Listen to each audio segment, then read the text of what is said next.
Having me here. So I'm going to talk about how to do some of the empirical analyses that you've been discussing in the past few days for the kinds of models that Parag has talked about this morning. This is a relatively new literature. It's just taken off in the last 3 to 5 years. And I'm going to try to give you a big overview of the sense of what the lay of the land is with lots of references, and slides will be available online for you to take a deeper dive into it. So Parag really set it up very well for me because the theory of matching markets has set up these trade-offs between various properties of mechanisms that we like. For example, efficiency, incentives, that is strategy proofness, fairness, which was discussed in the terms of eliminating justified envy, and it's closely related to stability. And so this literature has set up debates on the best forms of market organization. For example, we just ended the previous lecture talking about the Boston mechanism or the immediate acceptance mechanism versus the deferred acceptance mechanism and the trade-offs involved there. Okay, and so there is also a broader question going back to what are the differences between a decentralized mechanism and a centralized mechanism. Instead of having a school choice system where everybody submits their rank order list, you could imagine a decentralized application process. And to analyze that, we might want to learn about the kinds of assignments we see in decentralized versus centralized markets and compare them on their efficiency properties, for example. Okay, and aside from efficiency, you might also worry about various other aspects of how these markets behave and what are the effects of these markets on a variety of other outcomes. So one example of this is the case of the medical match, where there was a prominent lawsuit and significant academic research that said that the medical match, which happens to use a centralized deferred acceptance-like mechanism, keeps the residents' salaries low. They get paid about $40,000 less than what substitute labor and healthcare receive. So in many of these cases, as Parag has mentioned, you don't always get an unambiguous answer. It depends on you might have a trade-off. You might want to know how big this trade-off is, and so you don't get a mechanism that satisfies all the properties that you would like, or you might want to think about how to trade these different properties off. And looking forward, a number of policy proposals that you might be interested in analyzing in these contexts. For example, Ali asked about the value of investing in new schools or expanding school capacity might require us to think about the value, the cost-benefit analysis in which we think about the value of adding a school and compare that to the cost of investing in that project. Yes, go ahead. The example you gave about the salary, so why it has to do with the centralized system? Yeah, so I'm going to talk about that specific trade-off and what the arguments were in a bit. Okay, so in all these different models, you see that the outcomes are mediated through agent choices, right? So a key primitive in Parag's models were to look at the preferences of the students and the priorities of the schools, and then subject to that, we were going to find mechanisms that worked well. Okay, so these preferences are the primitives that are going to mediate how different outcomes are going to how different policies are going to affect the outcomes. Okay, and so what we're going to do in this talk today is to think about the way in which we can estimate the agent's preferences and understand the kinds of characteristics of schools or other kinds of features that dictate these preferences and how and use that to analyze various outcomes. Okay, and one advantage of these set of centralized systems is that there's rich administrative data. So the fact that the mechanism is run means that somebody is collecting the preferences and rank order lists submitted by these students. And we might want to use that in order to assist our empirical analysis because there's extremely rich data. And so the link between the theory and the empirical exercise is also going to be very tight because we'll have direct data on these reported preferences and we'll know how the mechanism works. And so it's a very exciting interface of economic theory and empirical analysis. But there's a question, how do the reported preferences connect to the actual? Precisely, and that's exactly what I'm going to talk about. How do you do revealed preference analysis using these data, especially when you might be worried that some of these students might be manipulating. Okay. And so there are two types of analyses that we're going to engage in. One is a set of positive analyses, perhaps just you might be interested in what do parents value in a school, or what do workers value in various jobs. But from an economic policy standpoint, you might want to know a lot about how various kinds of market interventions are going to affect outcomes, and these are going to be intermediated through agent choices and the demand system perhaps, which is a very important component in the analysis that we saw earlier in the week. Okay? And then we might also be interested in some kinds of normative analyses, for example, the welfare consequences or distributional consequences of various types of policy interventions or mechanism design. Okay? And I see this work as extremely complementary to the theory in evaluating the trade-offs that have been identified in the theory, and also to allow for analysis in cases where theory has proved intractable or has yielded somewhat ambiguous answers. So we want to understand these agents' decisions, we want to understand what their choices and what their reports reveal about their preferences. Okay? If you think about the standard consumer choice problem that is familiar to many of us in I/O, we say that an agent that chooses to buy a particular car buys the best car, the one that he prefers the most, given the prices that are posted out there. And we are willing to take a stance, usually, that this reveals the agent's first choice, the top choice. Okay?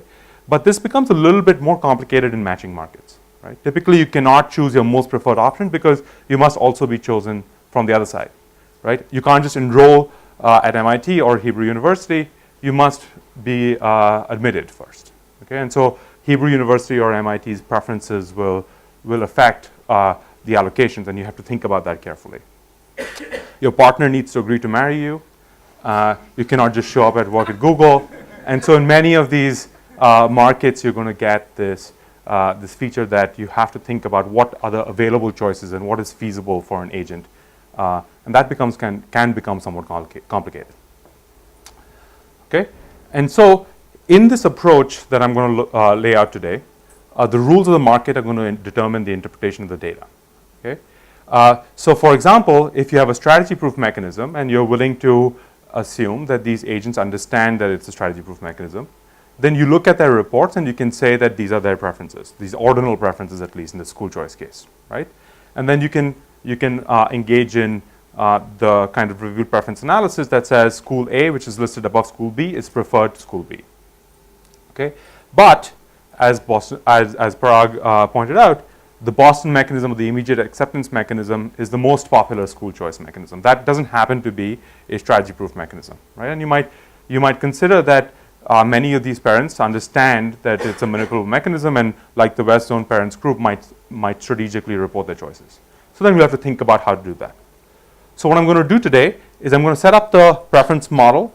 Then I'll talk about the standard discrete choice case, which is the standard traditional revealed preference approach case, just to give you the relevant background and think about the departures. And then we'll move to rank order data, which is a slightly more data-rich environment where you see rank order lists, but you have a question of how to interpret them. So we'll think about the school choice case. And then we are going to go to a less data-rich environment in which you only observe the final allocations. Who's matched to whom? You see that student A goes to school 1 and student B goes to school 2, but you don't see their underlying preferences. Okay? Maybe you have employer-employee match data, and we'll think about how to analyze that. And then I'll talk about summaries and future directions. And in each of these cases, in case 3 and 4, I will pair it up with a quick taste of an empirical application, what we've learned from this type of analysis in the past. Okay? Great. So let's talk about the preference model. This should be fairly standard for many of you. So we say that agent I has a set of possible options J that may or may not be allocatable, but just let's think about their indirect utility. And that indirect utility depends on some observed characteristics of the agent and the option that I'm going to call X. Okay? Maybe distance to school, quality of teachers, and so on. Some unobserved characteristics XC, some idiosyncratic shocks, agent-specific preferences, epsilon, I, which could be a vector, and beta. So Roman characteristics, Roman numerals are characters are observed characteristics, and Greek letters denote unobserved characteristics. Okay, if you want to keep that straight. And typically, in many cases, you'll say parameterize it. Maybe it's linear, that there's xij with a random coefficient beta I, some unobserved characteristic c, say something about the school that you don't observe that makes it a great school, and some idiosyncratic preferences. Maybe it's close to where my grandmother lives. Okay, so this is the notation, and then we're going to have an outside option. These are for the inside options, maybe the schools that are available in the public school district. And there's an outside option, vi0, which is going to be normalized to 0, which is without loss. We'll measure things relative to that outside option for each individual. Okay, and then we'll have to set a scale of utility as well, because choices are going to be invariant to positive affine transformations in this context. Okay, because we have an additively separable form. So usually we'll parameterize it. Maybe there'll be a logit with some random coefficients and so on. I'm going to leave those details aside, but there are various different parameterizations that can work. Okay, now with this model, we want to sometimes make normative statements as well. Okay, if you just want to make positive statements, usually that model will suffice. And you might want to make statements of the form within an agent, which is, does agent I benefit from a change? Okay. Do all agents benefit from a change? So is there a Pareto improvement or not? Or across agents, who benefits the most? You might want to compare welfare across agents. Now that requires a little bit more work here. So these are environments with no transfers allowed. And so a numeraire is a little bit difficult to get. There are two approaches depending on the kinds of data that you have. One approach is that you see a monetary transfer. Perhaps you see the salary that is paid to a medical resident. Okay? In that case, you'll make, say, an additive separable assumption that this indirect utility depends on a component plus or minus a price. Okay? And then you can compare things in dollar units. Okay? Now, in the school choice case, in public schooling, students don't pay for going to school. Okay? So they don't make those trade-offs in dollar units. So the metric that we often use in this literature is a distance-based metric. We're going to say, what is the willingness to travel for going to school that you prefer more? Okay, and we'll compare, say, a mile for a student with a mile with another student. That has some limitations because distance is not transferable, but if everybody's marginal utility of traveling in dollar units for a unit of distance is equal, then you can imagine that this is justified. But in many cases, I'll be talking about this type of analysis. Okay, this is only mostly for the normative cases that we think about. Okay, so that's the preference model. It's a relatively standard random utility model, and let's think about the standard discrete choice case. Okay, I'm going to come back to a picture of this form very often. So let's try to be clear on what this is showing. So let's say this is the case where there are two options. There's option 1 and option 2. The value of option 1 for any individual is on the horizontal axis, and the value of option 2 is on the vertical axis. There's always an outside option, right? So if I have a negative value for both option 1 and option 2, I'm going to pick 0. I'm going to pick the outside option. Okay. If I like option 1 more than option 2 and I have a positive value, then I'm going to pick option 1. So anybody who has a utility vector that is in this region is going to pick option 1. And anybody who's in this region, value of 2 is bigger than value of 1, is going to pick, and is positive, is going to pick option 2. Okay? So when I see an agent's decision of which option to pick, I can go, if I'm thinking about the consumer choice case, I can go to this picture and say, this agent's utility was either in this region, or this region. Okay? Now, once I have parameterized my utilities vector as a function of characteristics, I'm going to get likelihoods because I'll get probabilities given the parameters that my utility vector is in each of these regions. Okay? This is very simple. This is fairly standard. I'm just trying to fix ideas of this picture in a simple case. Okay, because we'll come back to this picture over and over again. Great. And so there's a long history going back to McFadden in economics, and before that in psychology, in other models, where such a model has been estimated, either using maximum likelihood, method of moments, including price endogeneity, which is, say, the famous paper, the BLP in the Berry tradition. And then there are Bayesian methods that are used in marketing. There's a maximum score method. You can also use it to derive moment inequalities. That's a more modern literature. And so there are various ways of analyzing that model that allows for a fair degree of flexibility in the and richness in the types of utilities that you can parameterize. A common case and a particularly easy to analyze case is the case where you have logit choice probabilities, where epsilon is type 1 extreme value and you don't have that, say, you don't have that exceed term. I'm just going to fix ideas with that simple model in this lecture just to make things simple. So you don't have what? I didn't know. In this model, you just have I'll delete the exceed term to make things simple. I'll keep a beta, but it won't be beta I, and there'll be a logit choice epsilon ij, okay, which is generalized extreme value type 2. This is just to make things simple, but these results are going to work more generally with random coefficients and rich degrees of heterogeneity. Okay, just to simplify things for the purposes of this talk. Okay, so in that case, the probability that I chooses j, given characteristics that you've observed x, is given by this really simple closed form expression, which is x of x beta divided by sum of x, sum over all the alternatives of x of x beta. Okay, very simple to analyze, yields a simple likelihood, and is very tractable. Okay, so that was a standard case. Now let's take that to the kinds of settings that we're interested in. So let's first talk about rank order data and school choice.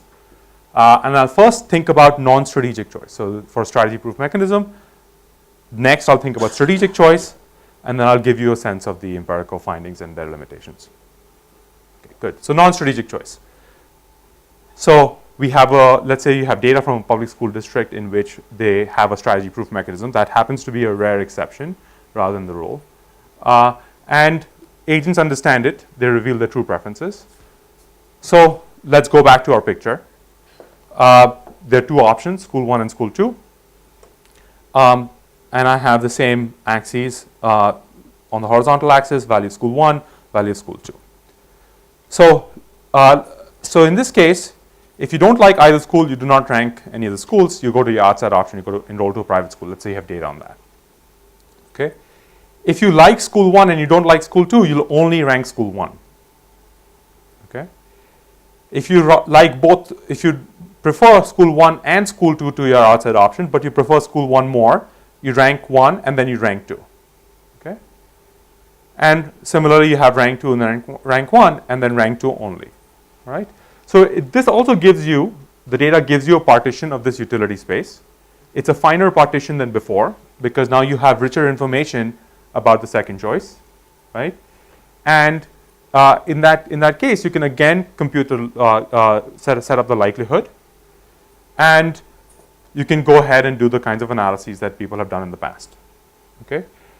An important case of this, an important thing that you end up getting when you do have rank ordered choices is the ability to get richer substitution patterns. Okay. So now, one common thing that people will do once you have second choice data is to add the random coefficient beta I. So let's say that agent I prefers schools that have good teachers or good math teachers, right? If your first choice is a school with good math instruction, it's likely that your second choice will also be a school with good math instruction, right? And so that'll come across through a random coefficient on the quality of math instruction, right? And you can you're going to get the ability to learn about that. Okay, so I'm going to still assume that epsilon. Are multidimensional or just one-dimensional? They can be multidimensional. Yeah, They're vectors. they're vectors. Yeah, this is. Okay. These are vectors, but for each component you get rich substitution patterns. So when epsilon has generalized extreme value type 1 distribution, given your beta I, given your random coefficient, there is this relatively convenient form for the likelihood. this is the probability that school J is the top choice amongst all schools. Then once you've ranked school J, you have to think about a second choice. And I've got the probability that J prime is your top choice given all remaining schools other than J. Okay? And given that I have assumed generalized extreme value type 1 distribution, fixing your beta I, you have the IIA property in this model. And so you get this nice form where you have the product of these two pieces. So you'll integrate this out with respect to the distribution random coefficients, and you'll estimate the preferences. And the value of this was realized by Beggs, Cardinal, Hausman, and a paper by Berry, Levinson, Pecos, the second paper on automobiles, where they had data on second choices, and you get rich information about this. So several studies have used data from school choice systems, organized school choice systems with such data to analyze agent preferences. I have a paper with Parag and Attila Abdulkadiroglu that does this. And here are some select estimates from that paper. In column 1, I've got, these are only select coefficients. This model has a large number of coefficients. In column 1, I've got a model in which there are no interactions between student characteristics and school characteristics. So people have a preference for high math schools with good math outcomes. And then a second model in which we have an interaction with the baseline math score in middle school for these high school kids. Okay, and you see that interaction is positive. That students who have high math achievement outcomes in middle school like schools that have good outcomes in math in the future. Okay, and this was estimated using data from New York City, where the deferred acceptance algorithm based mechanism was implemented, giving us a basis for taking their preferences as truthfully reported. Although there's truncation involved, so strictly speaking, it's not a strategy proof mechanism. And then in third column, I've got a model in which we add these random coefficients, and these turn out to be quite important. They're quite precisely estimated, and they capture the correlation between the first and second choice better than other models. Okay, so with this, so what can you do once you estimate these models? How much of the preference you explain by the math? I'm trying to understand these numbers. Yeah. So how much of the preference is explained by the math, high math achievement, just to get a rough idea? Yeah. Because I see the standard deviations of the noise being 7, which is huge. Which means, so I don't know how to scale those numbers. Yeah.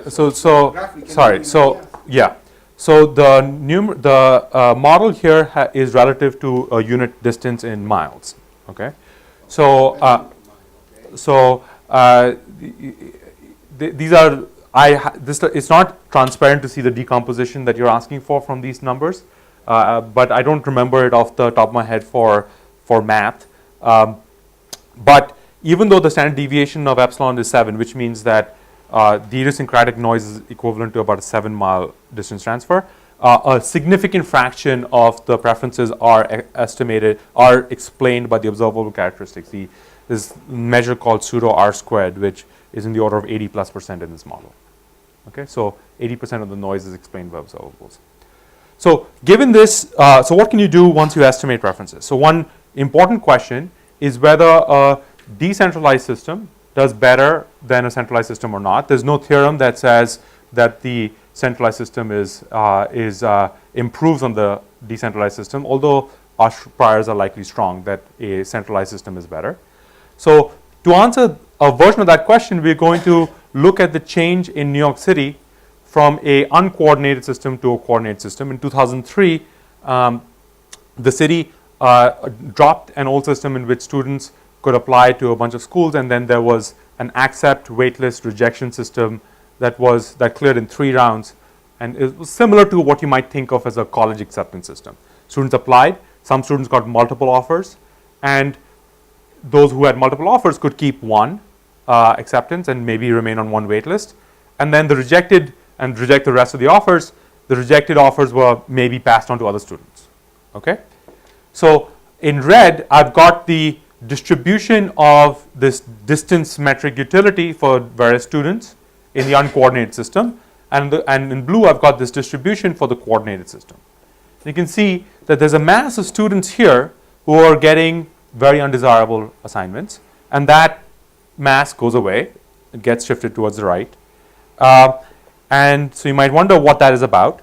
Well, in the old system, what we found was that about a third of students were not assigned to any of the schools that they applied to and were just administratively placed by a district official to some close by school which had capacity. Okay, typically large schools with poor outcomes. Okay, and if you correlate that change in utility for those students, if you try to predict, were you likely to be assigned administratively, to whether you are likely to experience high utility gains, then you find a very strong positive correlation. On the x-axis, I've got the probability, predicted probability that the student is administratively assigned. Okay, this is using the likelihood of various student groups in the past, in the pre-2003 mechanism, being administratively assigned. And on the y-axis, I've got the distance equivalent utility change for these students. Okay. Now, I've measured this willingness to trade off in terms of observable characteristics and these random coefficients using the data. And so I can plot whether students that are more likely to have been administratively assigned in the previous period are getting higher utility gains on average. And the answer is yes. You see that a student that is about almost sure to get administratively assigned experiences gains equivalent of about 20 miles. So the student, the method says that these students would be willing to travel approximately 20 miles to get this assignment as opposed to some other assignment if you're extremely likely to be administratively assigned. And for those who were going to get into one of the schools that they applied to, the gain is much smaller. Okay, and on average the gain is bigger and is positive. Okay. The next, yes, Arya. No, we did a pre-post. We haven't tracked what would happen in future years, and there's a good question about whether students' assignments continue to improve or not, and whether they learn.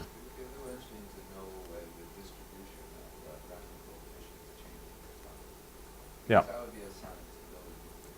Yeah. Yeah. The next question that you can ask is, so Parag laid out a bunch of different mechanisms, right? And you can ask the question of whether, for example, the top trading cycles, which happens to be Pareto efficient, is significantly better for student welfare as compared to deferred acceptance that is constrained Pareto efficient. It's constrained to be stable, right? So it eliminates justified envy, right? So there is a Pareto improving there's a way to Pareto improve upon the assignment of the deferred acceptance mechanism, right? So you can also ask the question about whether or not there is another strategy proof mechanism that is better than better than deferred acceptance. So on the scale, I've got say a neighborhood assignment system in which students get assigned based on where they live just nearby. On the 100%, I've got the utilitarian optimal assignment, which is the best you could do given our preference estimates and the resource constraints. So let's assume that you know everybody's cardinal utilities, and let's try to maximize the total welfare of students. Okay, so that's my 0 to 100 scale. The coordinated mechanism that New York City adopted is approximately 80% of the way towards this utilitarian optimal. Okay, so we have about a 20% potential gain that make further improvements in the mechanism design from a average student perspective could achieve. Okay, the uncoordinated mechanism, or the old mechanism, we have a range of estimates is about a third of the way. So the coordinated mechanism realized a majority of the remaining gains from mechanism improvements from school choice. Okay, but there exists a student optimal stable match that improves upon the coordinated mechanism. Why? Because there are lotteries in this, because of indifferences in priorities. There are lotteries in the deferred acceptance mechanism that could constrain, that could lower student welfare. Okay, these tiebreakers are not something. You could improve on that. There's a paper by Ergin and Sonmez, Ergin and Erdel that show this is possible. So going to the student optimal stable mechanism would would compromise strategy proofness because there is no strategy proof way of improving on the student acceptance, a strategy proof and stable way of improving on the deferred acceptance mechanism, and would result in a student welfare gain of about 0.11 miles, which is only 0.6% of this this scale. Okay, so relative to the gains from coordinating, this further improvement is small. You could move to the Pareto efficient stable mechanism that would compromise the elimination justified NV as we discussed earlier. It would still you could still do it in a strategy proof way. That would result in a further gain because now you're relaxing the constraint of having a mechanism without justified an allocation without justified NV, and that would result in a further gain of about 0.5 miles, another 2.7% of the student welfare case. The remaining is an unexplored, an open question of whether we can get the remaining 16% somehow. Okay, so it seems like the first order gains from moving from a neighborhood assignment is from coordinating choices, and then there are some other potential gains to be had amongst the class of ordinal mechanisms that are relatively smaller.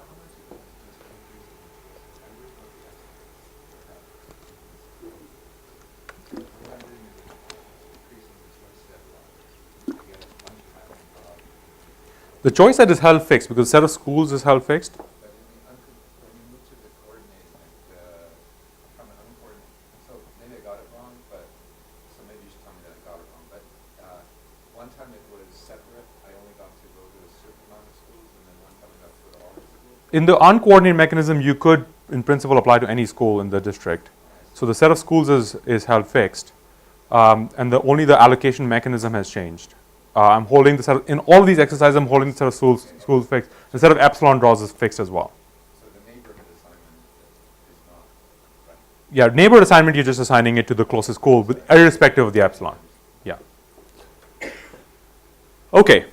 So the next question, the next case is the case where the choices could be potentially strategic. And so, as was asked, the strategy proof cases are relatively rare. Okay, so how would you analyze that case?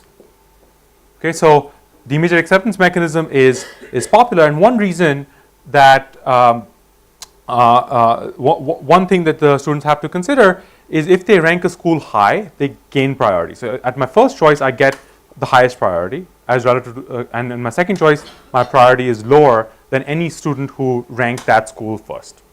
Okay, so what I could do, I could take my true second choice and rank it first in order to get higher priority and increase my chances of getting into that school. Okay, and so for that reason, the immediate acceptance mechanism is, and there are other kinds of deviations like this, is not a strategy proof mechanism. So I have to interpret the choices of these students carefully. Okay, so now think about you advising a student on how to play this mechanism. You would say, all right, let's think about the rank order list that you could submit. Let's say there are only two schools, A and B. You could rank A, then B, or you could rank B, then A. In each of those cases, there's a chance that you'll get into A and a chance that you'll get into B. And depending on your rank order list, the chances are different. Okay? And then once you've come up with a conjecture on what those probabilities are, you could say, all right, tell me what your preferences are, and let's try to maximize your utility. Okay, so if I like school A and then like school B and I really like it, school A happens to be competitive, it might be worth taking this long shot. But if I don't like it much, I'm roughly indifferent between school A and school B is less competitive, I might rank it first and get in for sure. Okay, so let's think about, so if you think about that, what you have to do is you have to say, all right, let's take the vector of probabilities that each agent gets from various rank order list. Ri is a rank order list, and let's look at this vector. This vector depends on what the other agents are reporting, right? So this phi is a mechanism. I report Ri. The other agents are reporting R not I. They're following some strategy sigma not I that I have to conjecture. And then let's take expectations over Ri given this strategy. That's an element in some simplex, jth dimensional simplex. And let's come up with that estimate.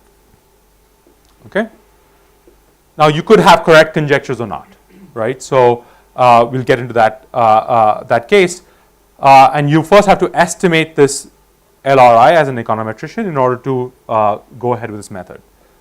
So suppose you're willing to say that agents have correct conjectures on average. Okay. So if agents have correct conjectures, then you can take the administrative data and the reports on the mechanism and estimate LRI.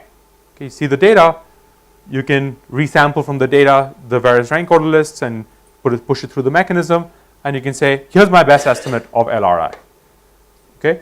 You could say, okay, maybe agents are mistaken. Maybe they base their beliefs on past year's reports. Then you can take past year's data and do the same exercise.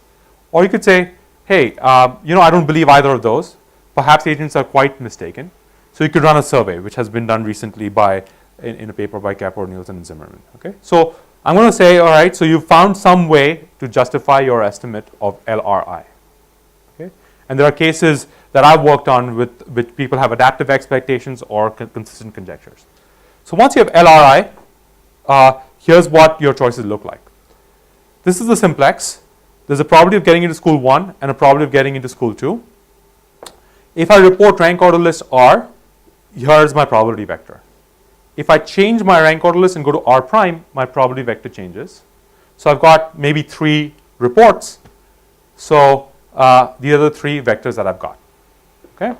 And what the agent wants to do is maximize expected utility. So maximize v.lr. Okay? So let's imagine you have an agent that has a preference vector that is pointing to your right. Okay? So this agent, as long as he or she has von Neumann-Morgenstern utility, has linear indifference curves on this triangle, right? And so wants to pick a vector that wants to pick a rank order list that maximizes the probability of getting to school 1. Okay, so it's going to pick either R or R prime, R double prime. Okay, if it was pointing to your left, would want to or pointing up, would want to maximize the probability of getting to school 2, right? Up means the value of 2 is much higher than value of 1. So R prime would be preferred. So let's look at all agents that ranked R. Okay, if you look at all agents that ranked R, they must have preferred R to R double prime, right? So the utility couldn't have been pointing down. Okay, so it has to be above this vector. Preferred R to R prime, so couldn't have been pointing to the left, and so would have been bounded by this. So this shaded area is the convex cone, is sort of the linear combinations of these 2 vectors with positive coefficients, and that's the region of utility that an agent that chooses R must have. Okay, so this is an argument from a paper of mine with Paulo Somei. And so back to our old friend, this picture where you got V1 and V2. You look at the report R. There's a region CR that rationalizes R as the optimal decision given your beliefs, okay, given the estimated LRs. And there's a region for R double prime and a region for CR. You again have a likelihood, just like we had before. Okay, and you can go and you can compute that likelihood of ranking each of the rank order lists, do your maximum likelihood or something like that, and there you are. Okay, and these can be done relatively flexibly. Then there are non-parametric identification results that support that claim. Okay, great. So does this matter? Does it matter that you account for strategic choice? So here's data from the Cambridge elementary school assignment system. There are 13 schools. Graham and Parkes happens to be the most competitive. Okay, so the probability of getting assigned to your first choice school if you rank Graham and Parkes first is only 22% if you're a paid lunch student. Okay, so with probably 4 out of 5 chance you're not going to get in. So you must really like it if you rank it. Okay, there are other schools like Fletcher Maynard or Kennedy Longfellow. If you rank it first, you're going to get in for sure. Okay. So let's take two assumptions on behavior. Let's assume that agents are truthful or sophisticated. We have estimated models in which a fraction are sophisticated and a fraction are truthful. But I'm just showing you these results to fix ideas. and let's look at the willingness to travel to go to Graham and Parks relative to the average school in miles, as estimated by the truthful model versus the sophisticated model, okay, where agents are maximizing with respect to probabilities of assignment. So look at 1.29. That is saying that the paid lunch student prefers Graham and Parks more than the average school. That's why it's a positive number. It's a negative number for some of these schools down here. Okay, so they'd be willing to travel 1.29 miles to go to Graham and Parks.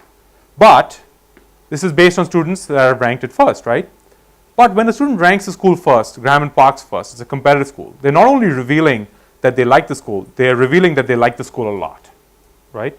And so when you assume sophisticated behavior, you get an estimate that's bigger, 1.9 miles. Okay, and the flip is true for undesirable schools like Fletcher Maynard. The truthful assumption is negative 1.3, right? And the sophisticated assumption is negative 2.2, right? You know, school districts often have allocated resources on school improvement programs based on how popular a school is, right? And you might worry that if you didn't believe that people were truthful, you'd underestimate how undesirable Fletcher Maynard is. It's an extremely undesirable school, and you might say it's undesirable, not so much, not in as much need of help, just based on the observed rank order list, if you thought that they were being truthful. Okay? You could then go back to the question that Parag asked. Is it the case that the Boston mechanism can do better than the deferred acceptance mechanism, right? So we know that I argued earlier that the Boston mechanism, because it's not strategy proof, only students that really like a competitive school are going to rank it first.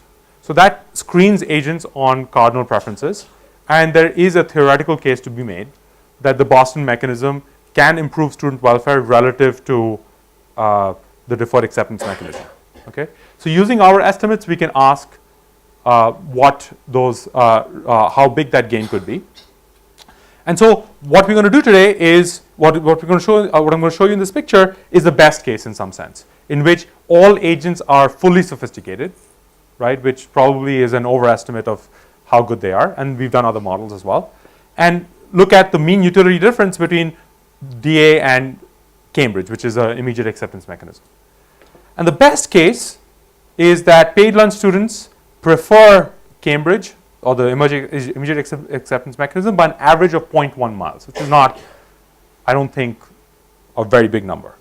Okay, so the best case is small. The average student has an estimate of about 0.08 miles, and this involves across student comparisons in utility. So you can ask what fraction of students prefer DA versus Cambridge. That does not rely on comparing miles across students, and yes, about a small majority prefer Cambridge to DA. The second problem with the second issue with the Boston mechanism is that it could have justified envy. There could be students who prefer a school and don't get into that school, and there's a student with a lower priority at that school. Okay, those cases are about 2%, 2 to 3% according to our estimates. Okay, so in order to do this, we took data from the Cambridge mechanism, used this method to estimate preferences, and then computed a counterfactual in which there was a deferred acceptance mechanism. Okay, so that's another kind of thing that you can do with this kind of method, is to compare different mechanisms. So let me give you a broad overview of the kinds of things we found, some of the limitations and some future directions in the school choice case. So one general finding is that there's significant heterogeneity in students' preferences for various schools. Okay, it's highly correlated with socioeconomic characteristics. Students with parents that have high income parents or high achieving parents seem to make choices that of schools that do better or have better outcomes. The second set of results is that if agents have biased beliefs and are making mistakes, then the screening benefits of the immediate acceptance mechanism can be somewhat lower. Okay, and a third result due to Narita is that one important avenue for potentially improving school choice systems is an aftermarket. So one thing that we didn't discuss so far is that there are unassigned students in most of these cases, and there's a question of what to do with them. Do we run a mechanism the second round? Do we allow for a more decentralized system? And this paper thinks about some ways of doing that. Okay, so there's some limitations, of course, in this work so far, and that leads to some future interesting future avenues of research. These models usually take fairly strong stance on student information, that they have well-formed and reliable preferences for the schools, and these are based on good information. Peer effects have been largely ignored so far. Maybe I want to go to school where my friends are going to go to school. There's very limited evidence on limited to no evidence perhaps on the monetary value that agents place on a better school. Okay, and potentially an important component, measuring that as an important component to thinking about how much we should invest in improving school quality or investing in more schools. And very limited evidence also on the effects of good assignments on student achievement outcomes. Okay, so the question here is whether improving the assignment system also improves student achievement. That is something that has been not answered so far.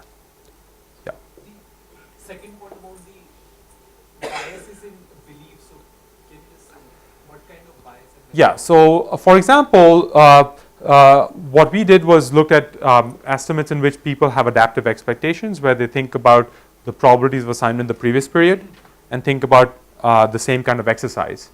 And the benefits of this comparison of 0.1 miles or 0.08 mile benefit of immediate acceptance versus deferred acceptance turns out to be smaller. So the case is weaker. The case against the deferred acceptance mechanism becomes weaker if agents do not behave optimally. Okay, because yeah. Okay, so now let's move to a less data-rich environment in which instead of observing the rank order lists, we observe only who gets assigned to what. I'll start with the simpler one-side case where we're thinking about estimating preferences for schools or colleges. And then I don't think I'll have a lot of time to go into the medical match application. I'd love to talk to people about that offline if they're interested. Okay. So far we've looked at settings where individual choices are observed, and interpreting the choices requires some care, but is doable. Okay. But instead you often observe who matches with whom instead of the rank order lists. Okay. So, and you may not even know the assignment system. Okay. So maybe you have data on which students enroll in which colleges, or which employees are employed at which colleges, by which employers. So we have the characteristics on both sides, but you cannot choose from your most preferred option. You must also be chosen from the other side. Okay, so that results in two issues. First, you cannot use directly reveal preference approach developed earlier because you don't know what's feasible for the various agents, and so you need a two-sided preference model. Okay. So the going assumption in this literature so far is that the final outcomes that you observe are described by a pairwise stable equilibrium. Okay, so Parag gave you a more formal definition of it. I will give you a somewhat more heuristic one, in which no firm is assigned more workers than it has capacity for, and no worker is assigned a job that he or she does not like relative to being unemployed. And there's no worker firm pair that prefer each other to their current assignments. Okay, no currently unmatched worker firm pair. Okay, at the fixed salaries that are being offered. Okay, so think about the medical match. In the medical match, what happens is that the programs announce their salaries before the matching procedure happens, and this is in many other cases, like maybe in some college systems where the tuition is announced before and it's not individually negotiated. So then, given those fixed salaries, there's an assignment. Okay, and substantiating this assumption requires some knowledge of market institutions. Perhaps you have a market that uses a stable matching algorithm, or you're willing to say that you have a decentralized setting in which other matching frictions are low. Okay, perhaps colleges where there's a hierarchy of students based on their test scores. And various different cases have been analyzed, including this recent case in which this equilibrium was used to think about how oil tract leases for drilling are assigned to firms. Okay? So let's think about how you might analyze this, this model. Suppose first we know the preferences of the schools for students. Perhaps you have a college system in which an aggregate of test scores is used to determine eligibility. Okay? Stability can be reformulated as follows. Each school has a cutoff Pj that is the minimum, the eligibility score of the lowest eligibility score of all students that are assigned to that school. Okay? So if your eligibility score for that school is higher than this cutoff, then had you ranked it or had you applied to it, you would have gotten assigned to that school as opposed to this lowest ranked student. Okay? So stability is equivalently formulated as students getting assigned to their most preferred school amongst a set of eligible schools. So given my eligibility score vector EI and the cutoff vector P, there's a set of schools for which my eligibility score is higher than the cutoff. Okay? And each student, if the match is stable, must be assigned to the highest utility school amongst this feasible set. Okay? And now there are personalized choice sets because each student based on their eligibility score has a different choice set. Just one clarification. This price is specific to a matching mu, or is it fixed? It's specific to given mu, given the stable match mu, there is always a cutoff. Okay, so now you observe the data on who gets assigned to what. If you observe the eligibility scores, you can construct this cutoff, and then you can construct the eligibility set. So let's go back to our picture. You have V1 and V2. Instead of seeing which options being picked, now you only observe the options that the agents are enrolled in. Still gives you a likelihood, and you can still proceed. But there are some assumptions that are required. For example, you have to assume that this eligibility score is orthogonal and is not correlated with unobserved determinants of preferences. Okay. So again, you get choice probabilities that are very similar to the discrete choice case, and you can go ahead and estimate it. The reference here is Fat-Grenet and Hay. So this method was applied to think about how to design college financial aid in Chile by a student, Alonso Bucari, who showed that in these models there's significant crowd out. So he analyzed a case in which Chile had financial aid for the lowest income students and was considering a expansion to free college. That was a promise by the current Chilean government, the Bachelet government, to do so by 2020. Okay, and so you might be interested in prospectively analyzing the distributional effects of this. Okay, and what he found interestingly was that the students that were poor, who are currently receiving financial aid, would get harmed by this expansion. Why? Because now there would be more students, the richer students, who are currently, or the middle class students, who are currently not applying to college, to the most expensive and the most prestigious colleges, making them less competitive, right?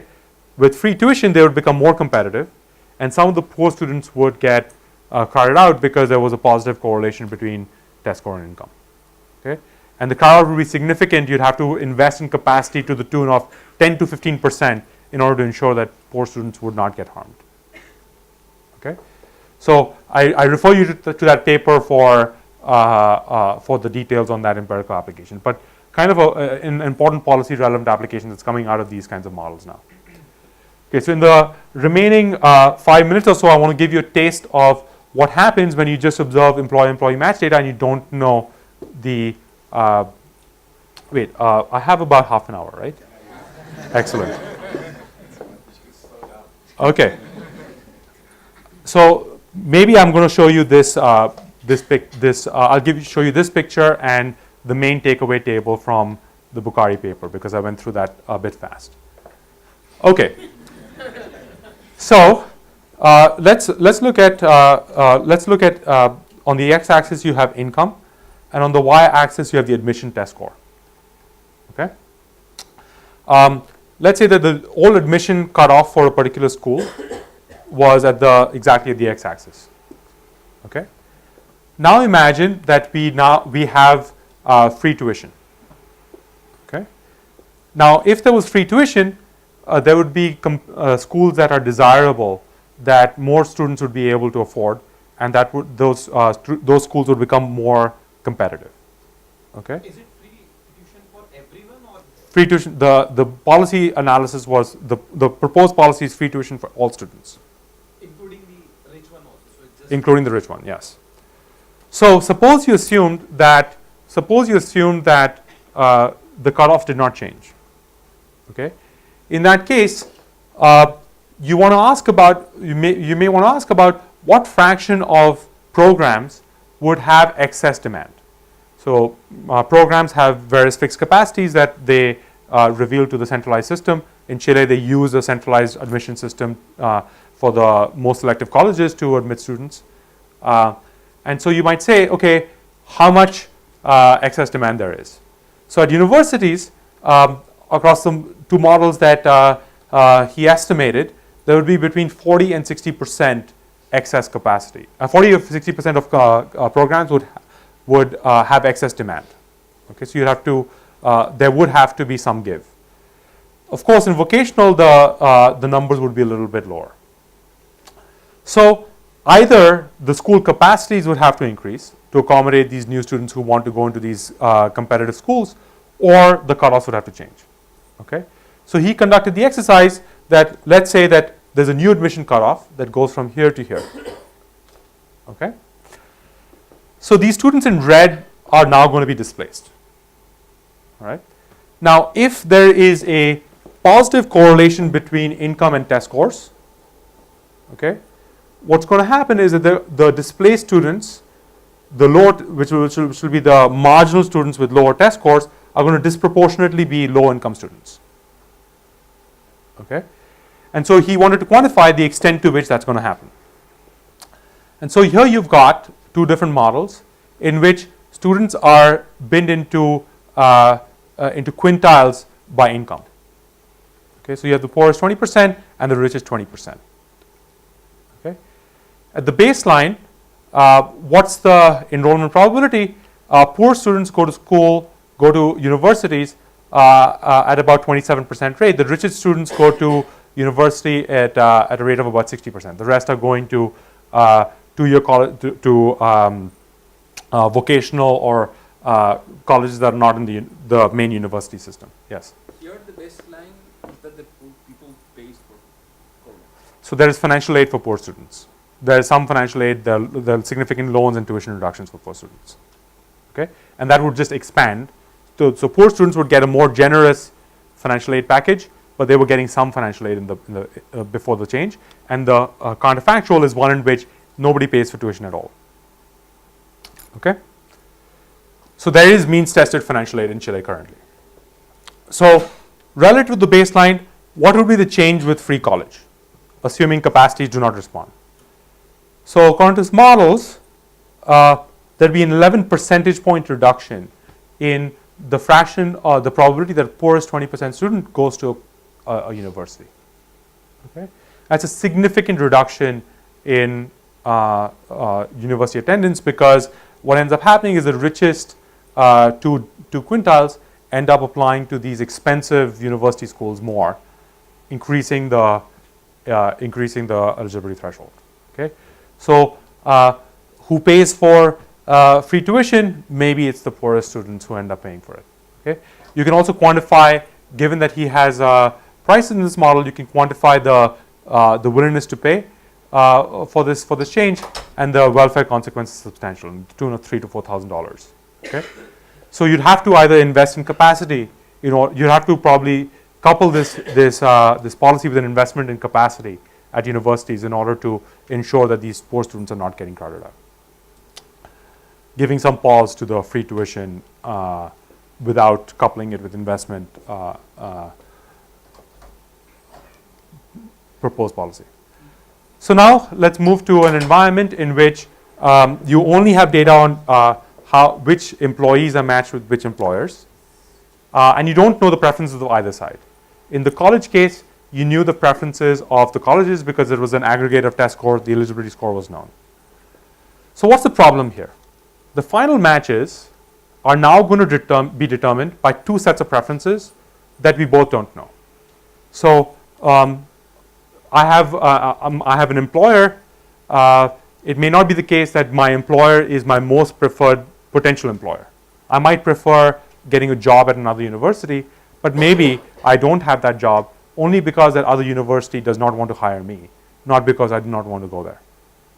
Okay, so by looking at where I'm matched with my employer, you cannot deduce that this is my most preferred outcome, and you can't even potentially deduce my feasible set. You don't necessarily know that I could have gotten a job at Hebrew University, even though I would have liked it.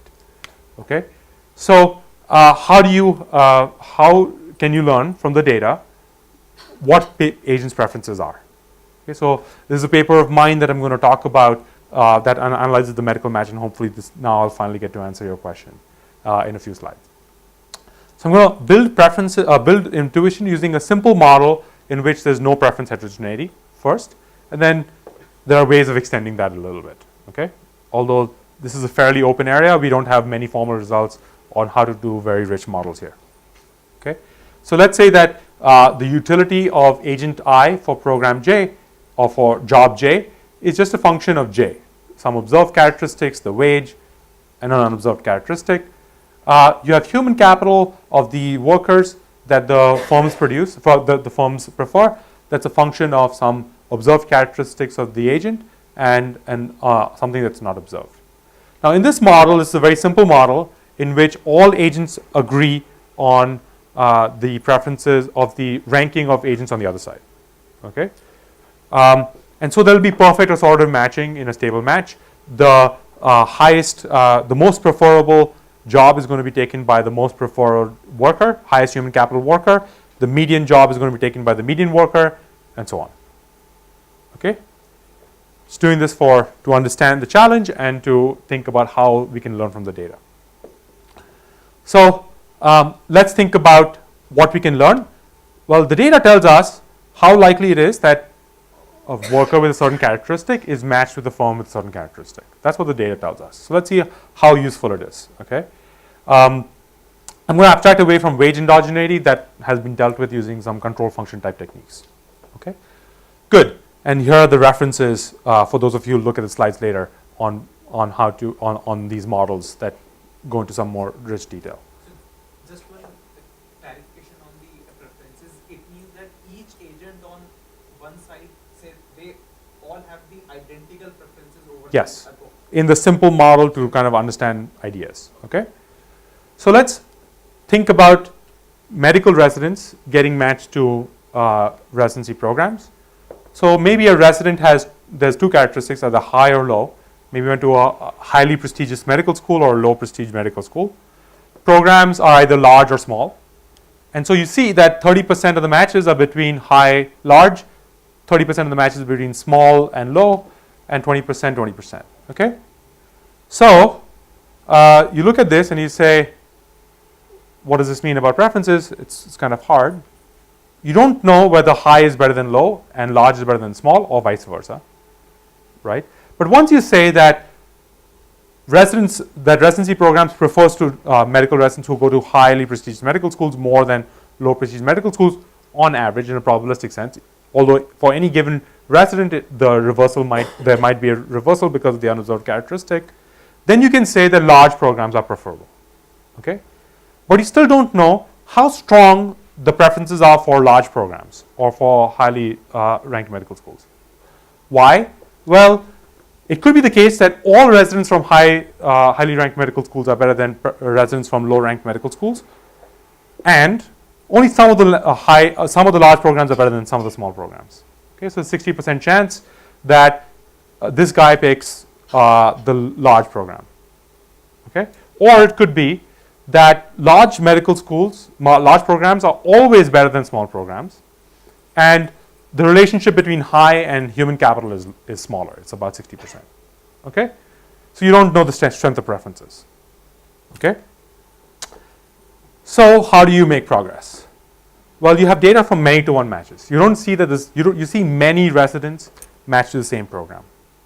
Okay. So let's think about this. If you think about Mass General Hospital or Brigham Women's that are the best programs, right? Their residents are much more similar in quality in human capital than residents that are matched with the average program. Okay, say at a rural hospital that is not so desirable. Okay, so they're all similar, right? But you observe their characteristics. So you can ask the question, do residents that are matched to the same program, do they have similar characteristics? Okay, so they must be similarly qualified, because otherwise the program, Mass General, so there's a low quality resident at Mass General, he could replace him, right? There can't be a stable match. So suppose the observable characteristics are very similar. All these residents have very high test scores. They come from Harvard Medical School and other prestigious medical schools. Then you must say that, hey, you know, these characteristics are very predictive of the quality of residents. Okay. But suppose these characteristics are not very predictive, there'll be large dispersion in these characteristics. Okay. So by just looking at the within program heterogeneity, you can learn about a lot about the program's preferences. Okay, this argument has been formalized in a paper of mine with Will Diamond. Okay, like with showing non-parametric identification in this case. So the many-to-one aspect provides crucial information that is not available in one-to-one. So you use that many-to-one aspect to learn about the preferences on one side. Once you have preferences on one side, you're in business, right? We talked about earlier, you can start constructing choice sets. In this case, it'll be probabilistic choice sets. And then you're back in business and you can go ahead and do your work, okay? Now here's a way to potentially validate this idea. So what I've plotted in this, what I've written down in this table is the fraction of the variation in resident characteristics that is within a program, okay? Let's focus on these two blue lines. So many of the residents that come from that train in the United States have foreign medical school degrees, okay, and they tend to be less well trained as compared to residents that are trained in U.S. medical schools with an MD. So a foreign degree is, although there are of course great medical schools outside, right? So foreign degree is potentially correlated with the quality of the resident, and you see that only 57% of the variation across programs, within a program in this degree type is within program. Okay, so now let's look at gender. If being female or not is not correlated with quality, then there should be lots of dispersion. The program should have many men and many women. Okay, there should be lots of dispersion, and you see indeed almost all of the variation is within program, which is consistent with gender not being important for resident quality, but foreign degree being important. So you can learn about that. Okay, and similarly, you look at MCAT scores and the median and so on. You get similar patterns. So let's think about this. Think about estimating preferences here and ask a question in the medical match. So once I've gotten the medical school preferences, we can get the preferences of the programs for the medical schools. You have the estimates in terms of salary reductions. So how much of a salary reduction is a typical medical resident willing to take in order to go to a better program? Okay. So case mix index is, for example, a characteristic that says how complicated the cases or how hard to treat the cases are in a particular hospital. And residents would be willing to take a salary reduction of maybe $2,500 to $6,000 per year in order to go to a program that has a 1 standard deviation higher case mix index. These residents are in training to be doctors, so high case mix index is correlated with quality of the apprenticeship opportunity. Large hospitals are preferable. Going to a residency program where you went to medical school or where you were born is preferable. So residents are willing to pay to go to better schools. All right. So this feeds into the debate about whether centralization in the medical residency market resulted in low salaries.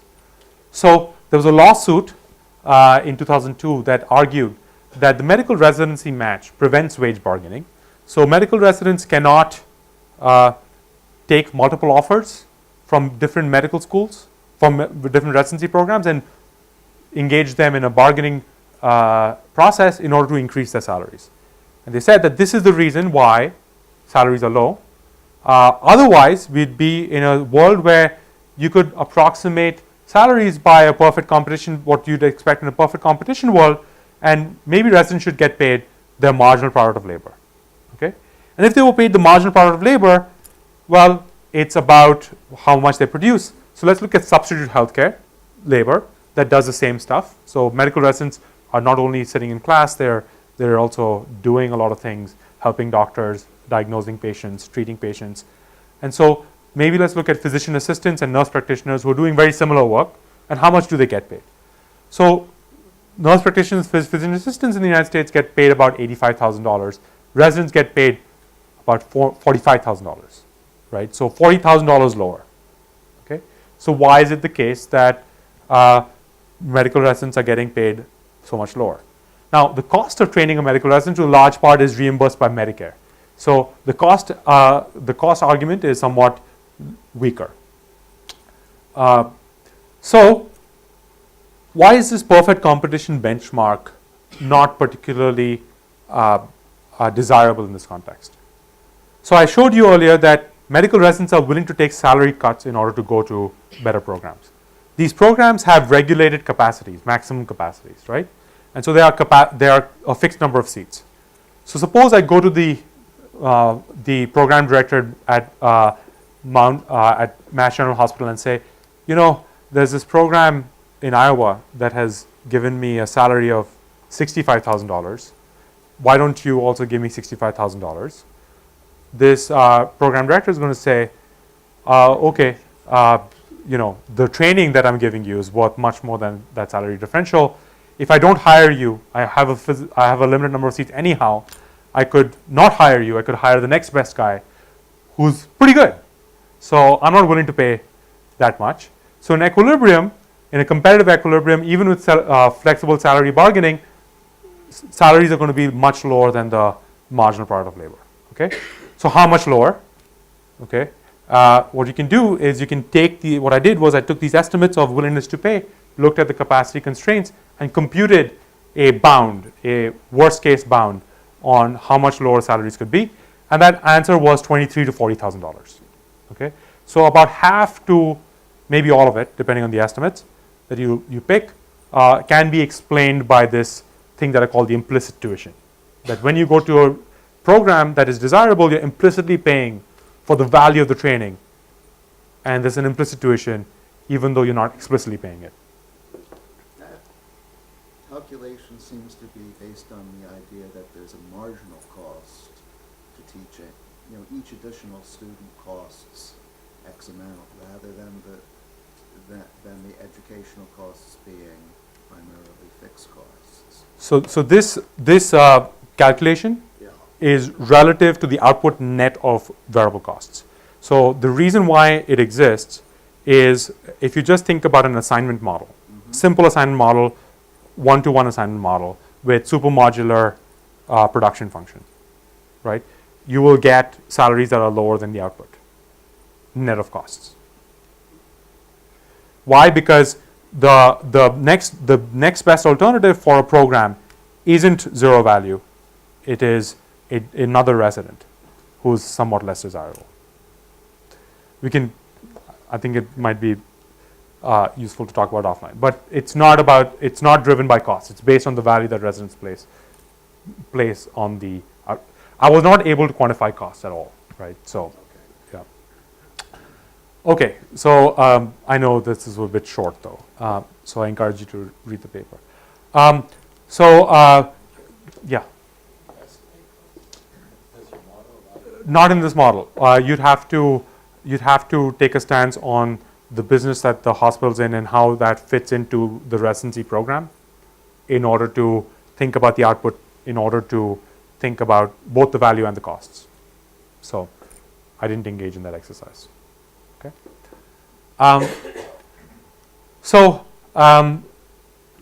Related models have been used to think about the match surplus in the market for venture capital, where there's inflexible bargaining, factors that determine marital surplus. Is a long list of papers here that have looked at transferable utility models in which transfers are flexible, not the kinds of models that I've looked at so far that I should talk to you about.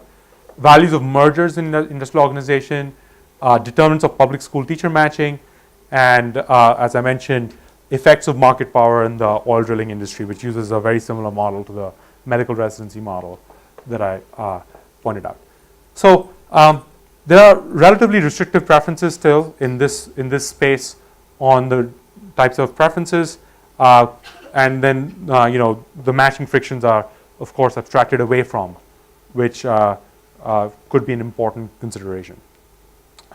So I'm going to end a little bit earlier because I incorrectly thought that I was running out of time rapidly. So I'll summarize some of these results and give you some thoughts on future directions. So one reason why we care about matching systems is to produce better outcomes, but not only potentially for efficiency's sake, we might care about other downstream outcomes. These are cases in which we have students going to school, we care about educational outcomes, we might care about how doctors are trained, if there's employer-employee matching, we might care about investment in human capital. We care about how they compare with decentralized markets. There are very few papers that have thought about whether empirically quantifying the extent to which a centralized system improves on a decentralized system. There are relatively few experiments in which that has happened. So it's not particularly surprising that there are few papers, but that would be an interesting area of future research. But there are a number of common features that arise in these settings. We are interested in the allocation of rival and non-excludable goods without the use of prices in the kinds of models that we thought about. And there is important heterogeneity and capacity constraints that are going to determine the allocation, right? And determine equilibrium outcomes as well. So in the medical residency case, you saw that salaries paid to medical residents is lower because of this heterogeneity and capacity constraints, right? To the extent that many students might get discouraged from becoming doctors because they'll go through 4, maybe 7 years of medical residency and fellowship with very low wages, discourages human capital investment in the medical profession and supply of medical residents. That is an important issue to think about, right? And so these limitations and this heterogeneity has important interactions for policy more broadly, and thinking about investing in capacity not only in schools but in other kinds of entry-level labor markets could be important. There are many other settings. Parag briefly mentioned the course allocation mechanisms in which there is funny money or kind of bidding point systems that you could think about extending these methods there and thinking about how well can funny money do relative to the most efficient thing that you could do with flexible transfers or with with an ordinal mechanism. And that's a quantitative exercise that could be potentially engaged in with these kinds of techniques. Colleges are an important thing to think about. Financial aid design is something we touched upon and is an active area of policy debate everywhere in the world pretty much. I mean, many places in the world. And then there are other cases I'll talk tomorrow about. I'll talk about allocation of organs, both from the deceased donors and live donor exchanges. And many other kinds of public assistance is allocated through these non-price mechanisms where empirical tools could be useful. Public housing in the United States is allocated through a non-price mechanism. I had a student who is going to NYU, Daniel Waldinger, who has an interesting paper on that, where there's a trade-off between targeting poor income students and efficiently allocating public housing. Medical care in many parts of the world and long-term care in the United States, and for example, in many cases is allocated through wait lists, which has a different kind of rationing system. Again, you could engage in these kinds of exercises using the kinds of choices that agents make. And the key set of ideas here is that if you think about the rules of the market and you see how they allow you to interpret the data based on a model of how agents behave, you might be able to make progress on these important questions, quantify key features, and think about these, I think, important policy issues. So that's all that I have for today. Thank you. I'm happy to take questions